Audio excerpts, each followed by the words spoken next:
తెల్ల జొన్నలండి. నేను రాత్రి నానబెట్టుకున్నాను తెల్ల జొన్నల్ని. ఉదయం పూట మిక్సీకి వేసుకున్నానండి.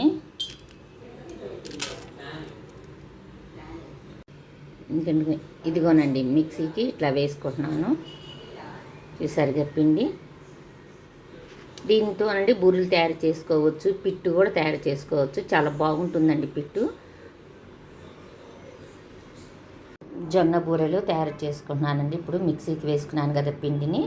ఈ పిండిలోకండి ఈ బెల్లం తీసుకుంటున్నాను నేను. ఈ కొంచెం బెల్లం సరిపోతుంది, పాకం పట్టడం అవసరం లేదండి ఏమి. కొంచెం నీళ్ళు పోసుకొని స్టవ్ మీద పెట్టుకుందాము. దీంట్లోకండి రకరకాలు వేసుకొని కలుపుకొని కూడా బూరెలు చేసుకోవచ్చు. నువ్వులు వేసుకోవచ్చు, కొబ్బరి వేసుకోవచ్చు, మన ఇష్టాన్ని బట్టి అండి. నేనైతే ఇప్పుడు ఏమి వేయటం లేదండి, ప్లెయిన్గా చేసుకుంటున్నాను బూరెల్ని. ఇట్లా తింటేనే ఎక్కువ రుచిగా ఉంటాయండి. కొబ్బరి వేసామనుకోండి ఇక రుచులు మారిపోతూ ఉంటాయి కదా, అన్నీ కలుపుతూ ఉంటే. అందుకని ఈ రకంగా తయారు చేస్తున్నాను నేను. ఇంకోనండి ఇప్పుడు స్టవ్ మీద పెట్టుకున్నాం దీన్ని. నేను కొంచెం పిండితో కదండి చేసుకుంటుంది బూరెలు, అందుకని చెప్పాను ఈ చిన్న గిన్నెలో నూనె పోసుకొని తయారు చేసుకుంటున్నాను. మనం పెద్దవి పెట్టుకున్నాం అనుకోండి ఎక్కువ నూనె పోయాల్సి వస్తుందండి. మనకు బూరె పొంగుతూ రావాలంటే లోతు ఎక్కువ ఉండాలండి. అప్పుడు మనకు బూరె చక్కగా పొంగుతుంది. అట్లా కాకుండా వెడల్పు ఉన్న వాటిలో పెట్టామనుకోండి నూనె ఎక్కువ పోయాలి, వేస్ట్ అయిపోతుందండి. అందుకని నేను ఇట్లా చిన్న గిన్నె తీసుకుని దాంట్లో నూనె పోసేసుకున్నాను. కొంచెమే కాబట్టి మనం చేసుకునే వాటిని బట్టి అన్నిటిని మనం ఎంచుకోవాలండి. కొంచెం పిండితో చేసుకున్నాను కాబట్టి చిన్నది తీసేసుకున్నాను నేను. బెల్లం కరిగిపోయింది. ఇప్పుడు దీంట్లోకి యాలక్కాయ పొడి వేసేసుకున్నాను. బెల్లం బాగోపోతేనండి వడకొట్టుకోవాలి, మనం చూడంగానే తెలిసిపోతుందండి. ఇప్పుడు నేను తీసుకున్న బెల్లానికి ఎటువంటి డస్ట్ లేదు, అందుకని వడకొట్టుకోవటం లేదు. ఇప్పుడు దీన్ని పిండిలో పోసేసుకుందాము. పాకం రానవసరం లేదండి అసలు. ఇట్లా కరిగితే సరిపోతుంది మనకు. మరి బెల్లం కూడా ఎక్కువ వేయొద్దండి, వేయకూడదు. బెల్లం ఎక్కువ వేస్తే బూరెలు అస్సలు బాగోవు.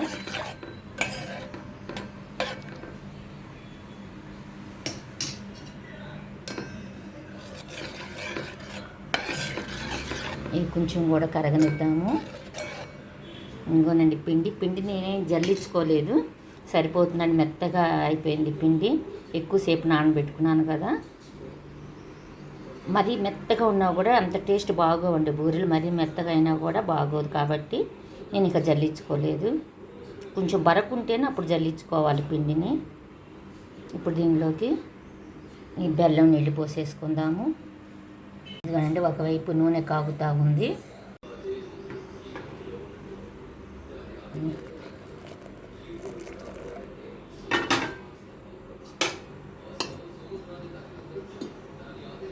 బాగా కలుపుకోవాలండి మనము.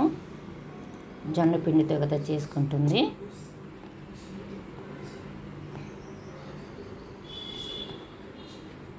ఇప్పుడు చేతితో కలిపేసుకోవాలి.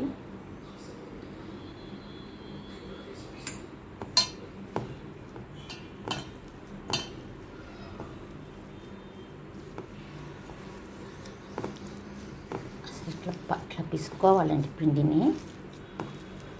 అట్లా పిసుక్కుంటేనండి జిగురు వస్తుంది బాగా.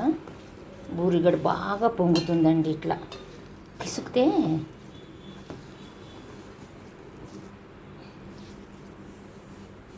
నేనే వీడియో తీసుకుంటా, నేనే చూపిస్తూ ఉండటం జరుగుతుంది కాబట్టి స్పష్టంగా అన్నీ చూపించలేకపోతున్నాను నేను. ఇప్పుడు ఫోన్ పక్కన పెట్టేసి పిండి పిసుక్కుంటానండి. బాగా పిసుకోవాలండి. కొంచెం నెయ్యి పక్కన పెట్టుకున్నానండి. ఈ కవర్ మీద రాసుకుంటున్నాను. చల్లగా ఉండాలండి, ఇది ప్లాస్టిక్ కవర్ కదా. పిండి అన్నీ చల్లగానే ఉండాలి. కొంచెం పిండి తీసుకుంటున్నాను.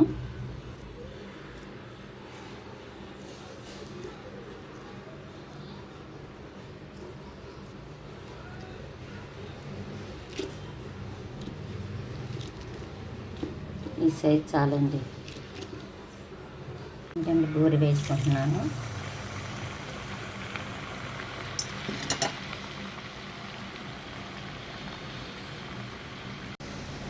చూడండి చక్కగా పొంగిందో. ఎంత తేలికోనండి అసలు బూరెలు చేసుకోవటము.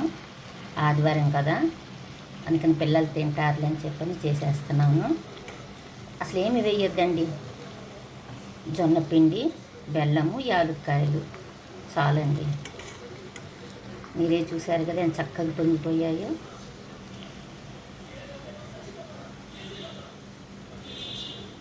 చిన్న గిన్నె పెట్టుకున్నాను, కాసేపట్లో అయిపోతాయండి. ఎన్నని చేస్తారు ఒక్కొక్క చొప్పున అని చెప్పని అనుకోవచ్చండి. లేదండి, వెనకటి రోజులాగా ఎక్కువ చేసుకుంటానండి. పిల్లలు తింటలేదు, 2-3 రోజులు తింటే సరిపోతుందండి. ఇవి పిల్లలు నిల్వ ఉన్నా కూడా టేస్ట్ మారిపోతుంది, అసలు బాగోవండి. 2-3 రోజులు తింటే ఫ్రెష్గా ఉన్నట్టు బాగుంటాయి, తర్వాత బాగోవి ఏవైనా. ఇప్పుడు అట్లా రుచి ఉండలేదు, అందుకని నేను కొంచెమే చేసుకున్నానండి. జొన్న బూరె తయారైపోయిందండి. ఇదిగోండి బూరెలు ఈ చిన్న బాక్స్లో వేసుకుంటున్నాను. ఇదిగోండి ఇంకోటి కూడా చూసారా, అన్ని ప్రతి ఒక్కటి కూడా చక్కగా ఇట్లా పొంగితే టేస్ట్ బాగుంటాయండి. చాలా పిండిగా ఉండకుండా చక్కగా ఉడికి బాగుంటాయి బూరెలు. మనకు కూడా పని ఎక్కువ చేసినట్టు అనిపించదండి, కొంచెం చేసుకుంటూ ఉంటే. వెనకటి రోజుల లాగండి ఎక్కువ చేసుకొని ఒళ్ళు నొప్పులు అనుకోకుండా అండి, ఈ రోజులను బట్టి మనం కూడా కొంచెం చేసుకుంటూ ఉందాము. అప్పుడు మనకు అలసటను కూడా అనిపించదు, ఫ్రెష్గా తిన్నట్టు ఉంటాయండి.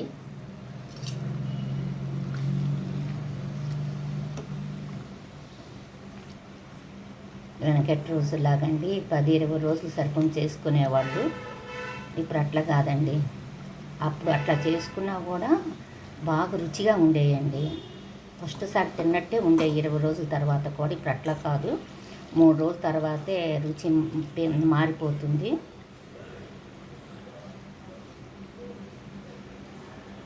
ఇప్పుడు తీసేసుకుందాము. పిండి అంతా ఈ విధంగా తయారు చేసుకోవటమేను.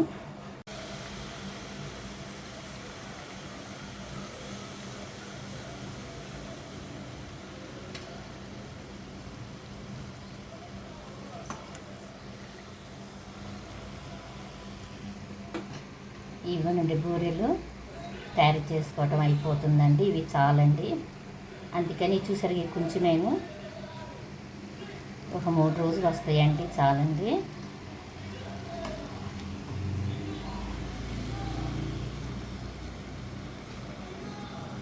అసలు నూనె కూడా చూసారా పోసినట్టు ఎట్లా ఉందో. మనకి ఇట్లా ఉంటేనండి బూరెలు బాగా పొంగుతాయండి. వెడల్పాటి వాటిలో కాకుండా ఇట్లా లోతుగా ఉన్న వాటిలో చేసుకోవాలి బూరెలు.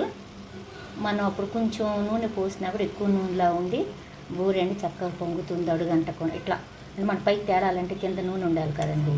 అదే వెడల్పాటి వాటర్ పోస్తున్నాం అనుకుని ఎంత నూనె పోసినా కూడా మనకు లోతు అనిపించదు.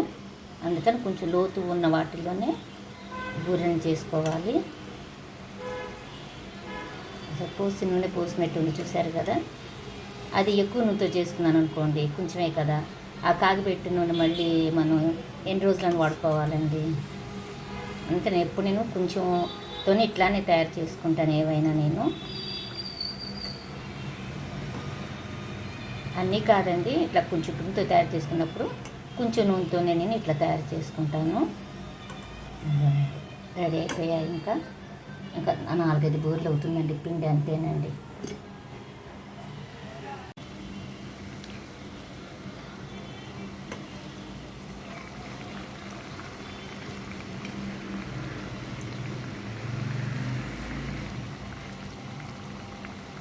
ఇది చివరి బూరెండి. బూరెలు చేసుకోవటం అయిపోయింది.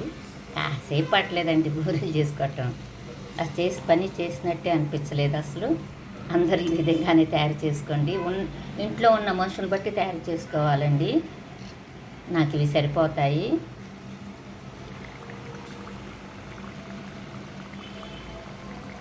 ఇక స్టవ్ పెట్టేసుకుంటానండి.